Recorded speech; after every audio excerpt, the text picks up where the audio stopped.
Baik, selamat siang semuanya. Yang terhormat Pak Agung Krisna selaku dosen pengampu mata kuliah Masyarakat Sipil dan Demokrasi. Pada kesempatan kali ini, kelompok kami akan mempresentasikan hasil diskusi dari pembuatan partai politik. Oke, next.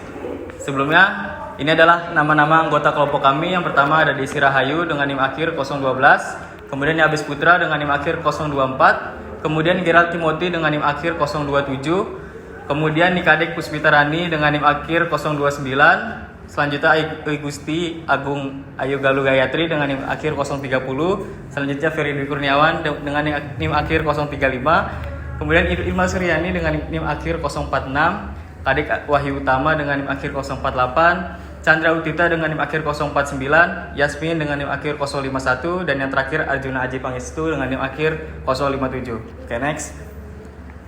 Selanjutnya ini adalah partai politik yang kami buat dengan nama Gema Persatuan Nusantara. Jadi Gema Persatuan Nusantara atau GPN ini adalah partai politik yang berkomitmen untuk menghimpun masyarakat yang proaktif dalam merespon permasalahan atau isu-isu yang ada di sekitar mereka. Di mana kami percaya bahwa kekuatan suatu bangsa terletak pada persatuan dan keaktifan warganya dalam menghadapi tantangan serta mencari solusi yang efektif dan berkelanjutan.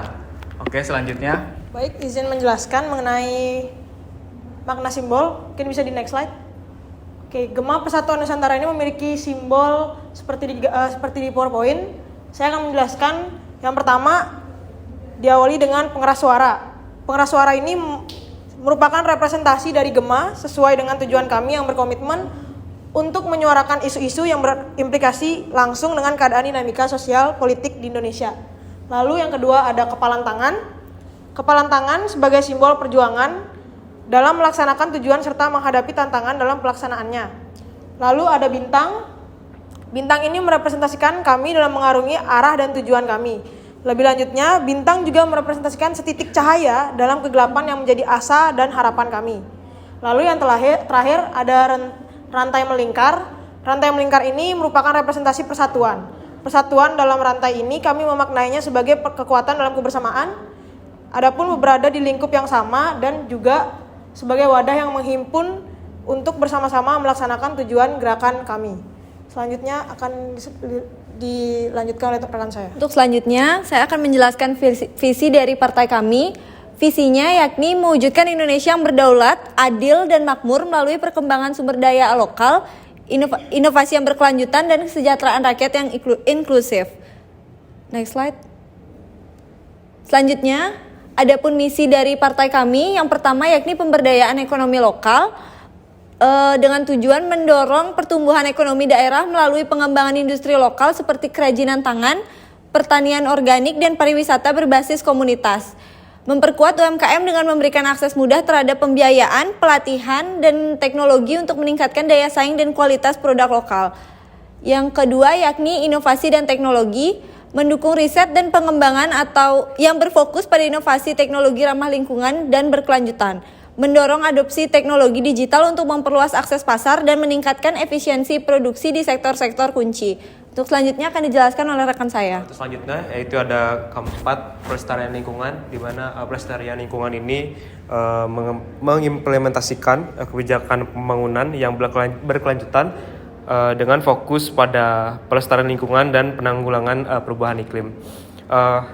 Yang kelima yaitu adalah partisipasi dan keterlibatan masyarakat, di mana ini membangun sistem pemerintahan yang transparan dan akuntabel dengan melibatkan masyarakat dalam proses pengambilan keputusan. Selanjutnya yang keenam yaitu pembangunan infrastruktur, di mana ini mengembangkan infrastruktur yang terintegrasi dan berkelanjutan untuk mendukung pertumbuhan ekonomi dan kesejahteraan masyarakat. Selanjutnya akan dijelaskan oleh rekan saya. Terima kasih. Selanjutnya saya akan menjelaskan mengenai target utama. Jadi target utama dari partai kami yaitu untuk menghimpun masyarakat yang proaktif dalam merespon permasalahan atau isu-isu yang ada di sekitar kami. Bisa next slide. Kemudian ada target. Cara untuk menghimpun masyarakat yang proaktif dalam merespon permasalahan atau isu di sekitar sangat penting, di mana partisipasi aktif masyarakat meningkatkan keterlibatan dalam isu sosial, ekonomi, lingkungan, serta memotivasi mereka untuk mencari solusi yang efektif dan berkelanjutan. Keterlibatan ini menciptakan rasa tanggung jawab dan kepemilikan terhadap solusi yang diterapkan untuk memastikan adanya keberlanjutan. Bisa next slide? Bisa dikembalikan. Untuk selanjutnya akan dilanjutkan oleh rekan saya. Jadi yang selanjutnya itu komunitas yang aktif dan solid ini memiliki kemampuan lebih baik dalam menghadapi tantangan dan krisis. Kemudian menghasilkan tindakan cepat dan tepat dalam merespon isu yang mendesak, serta mengurangi beban pemerintah dan lembaga formal. Masyarakat proaktif sering menjadi sumber ide inovatif dalam mengatasi masalah. Kemudian diperkuat dengan rasa kebersamaan dan solidaritas antar warga, serta membangun kohesi sosial dan lingkungan harmonis. Baik, next slide. Saya melanjutkan. Jadi masyarakat yang proaktif ini juga dapat menjadi agen perubahan yang mempercepat transformasi sosial menuju ke arah yang lebih positif. Kemudian mendorong perubahan dalam kebijakan publik, norma sosial dan praktik sehari-hari yang lebih baik. Kemudian dapat juga menghimpun masyarakat proaktif, berkontribusi pada pengembangan kepemimpinan lokal dengan individu yang terlibat aktif sering muncul sebagai pemimpin komunitas yang menginspirasi orang lain untuk turut berpartisipasi. Jadi secara keseluruhan menghimpun masyarakat yang proaktif adalah langkah strategis untuk menciptakan komunitas yang lebih tangguh, adaptif, dan berdaya dalam menghadapi berbagai permasalahan atau isu yang ada. Juga dapat memberikan manfaat langsung bagi masyarakat dan pembangunan yang lebih luas serta berkelanjutan. Jadi inisiatif ini bertujuan mewujudkan Indonesia yang berdaulat, adil dan makmur melalui pengembangan sumber daya lokal, inovasi berkelanjutan, dan kesejahteraan rakyat yang inklusif. Selanjutnya akan dilanjutkan oleh teman saya. Baik, selanjutnya program kampanye. Jadi kami dari Partai Gema Persatuan Nusantara telah merancang beberapa program kampanye. Yang pertama, kampanye berbasis isu. Nah, kami memfokuskan pada isu lokal yang paling relevan bagi masyarakat setempat sebagai pusat kampanye.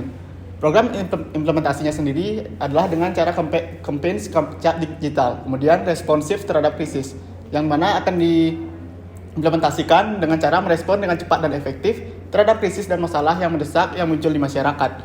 Kemudian penggunaan media sosial dan digital. Nah, platform media yang pertama ada platform media sosial, yang mana akan diimplementasikan dengan memusatkan platform media sosial untuk menyebarkan informasi, berinteraksi dengan masyarakat, dan membangun komunitas daring. Selanjutnya ada kampanye digital yang diimplementasikan dengan cara membuat konten digital yang menarik seperti video, infografis, dan artikel blog yang menginformasikan tentang pentingnya keterlibatan aktif dari masyarakat. Next. Izin untuk melanjutkan program kerja dari partai kami. Yang ketiga itu pendidikan dan kesadaran. Itu ada program edukasi. Program implementasinya itu menyelenggarakan program edukasi untuk meningkatkan kesadaran masyarakat tentang pentingnya partisipasi dalam isu-isu lokal. Program ini lebih lanjut dibuat dengan diskusi terbuka dan platform digital seperti infografis dan podcast. Selanjutnya yang keempat itu koalisi dan kemitraan. Itu membentuk kerjasama organisasi lokal yang mana program implementasinya membangun kemitraan dengan organisasi komunitas dan tokoh masyarakat yang sudah dipercaya oleh warga setempat. Selanjutnya, dukungan dari tokoh terkenal. Program implementasinya melibatkan tokoh terkenal dan berpengaruh untuk mendukung kampanye dan menyampaikan pesan kepada masyarakat luas. Kemudian yang kelima, aksi sosial dan kegiatan gotong royong. Jadi aksi sosial dan kegiatan gotong royong ini meliputi kegiatan sosial dengan program implementasi, mengadakan kegiatan sosial seperti bersih-bersih lingkungan, bazar amal, dan kegiatan gotong royong lainnya yang melibatkan masyarakat secara langsung. Lalu ada proyek komunitas. Program implementasinya itu mendorong proyek-proyek komunitas yang dikelola secara partisipatif untuk menunjukkan hasil nyata dari keterlibatan aktif. Untuk selanjutnya dijelaskan oleh rekan saya. Selanjutnya ada proses pemilu. Cara parpol dapat ditempatkan dalam parlemen lokal hingga parlemen nasional, yakni berdasarkan putusan Mahkamah Konstitusi Republik Indonesia Nomor 48, Peraturan Undang-Undang 18 Tahun 2020. Parliamentary threshold merupakan syarat minimal perolehan suara yang harus diperoleh partai politik peserta pemilu agar bisa diikutkan dalam pembagian kursi di Dewan Perwakilan Rakyat. Adapun seperti yang dijelaskan dalam Undang-Undang Nomor 17 Tahun 2017, Pasal 414 Ayat 1 yang berbunyi partai politik peserta pemilu harus memenuhi ambang batas perolehan suara paling sedikit 4% dari jumlah suara sah secara nasional untuk diikutkan dalam penentuan perolehan kursi anggota DPR. Lalu ayat yang kedua, seluruh partai politik peserta pemilu diikutkan dalam penentuan perolehan kursi anggota DPRD provinsi dan DPRD kabupaten atau kota. Lalu pasal 415 ayat 1 berbunyi partai politik peserta pemilu yang tidak memenuhi ambang batas perolehan suara sebagaimana dimaksud dalam pasal 414 ayat 1 tidak disertakan pada perhitungan perolehan kursi DPR di setiap daerah pemilihan. Nah, untuk mencapai target tersebut, kami memfokuskan pada program kampanye yang telah dijabarkan sebelumnya. Baik, materi selanjutnya akan dijelaskan oleh teman saya. Di sini kita masuk ke dalam struktur organisasi, di mana yang udah dijelaskan tadi oleh rekan-rekan kami. Nantinya partai ini, jika memang nanti akan partai ini menjadi besar, kami akan memfokuskan lagi pada bidang-bidang yang sudah kami rancang pada saat kami akan melaksanakan kampanye nantinya. Bagaimana kami nanti juga menggait orang-orang untuk ikut ke dalam partai politik ini. Untuk itu karena partai ini juga masih baru terbentuk dan kami masih memfokuskan bagaimana sih nantinya kami akan membuat partai ini menjadi lebih masif lagi, menjadi lebih banyak dikenal orang-orang sehingga untuk saat ini kami masih merancang untuk pengadaan dari mana kepala-kepala nantinya sebagai departemen-departemen yang nanti kami akan buat sesuai dengan program-program yang sudah kami rancang sebelumnya dengan tetap berlandaskan satu kepada Tuhan Yang Maha Esa. Maka struktur organisasi saat ini Tuhan Yang Maha Esa adalah sebagai satu pion utama kami dan kami hanya melaksanakan serta Tuhan yang memberi jalan. Next slide. Maka diberkahilah kita tetap serukan hal-hal baik dari masyarakat untuk masyarakat dan selamat datang di Gema Persatuan Nusantara. Untuk itu saya kembalikan ke moderator. Jadi berdasarkan apa yang sudah dipresentasikan tadi, GPN atau partai yang kami buat ini hadir sebagai wadah bagi masyarakat yang ingin terlibat langsung dalam proses demokrasi dan pembangunan negara. Kami mendorong partisipasi aktif dalam segala aspek kehidupan berbangsa dan bernegara dengan tujuan untuk menciptakan masyarakat yang adil, makmur, dan berdaya saling tinggi. Melalui kolaborasi, inovasi, dan aksi nyata, GPN bertujuan untuk membangun Indonesia yang lebih baik untuk semua lapisan masyarakat.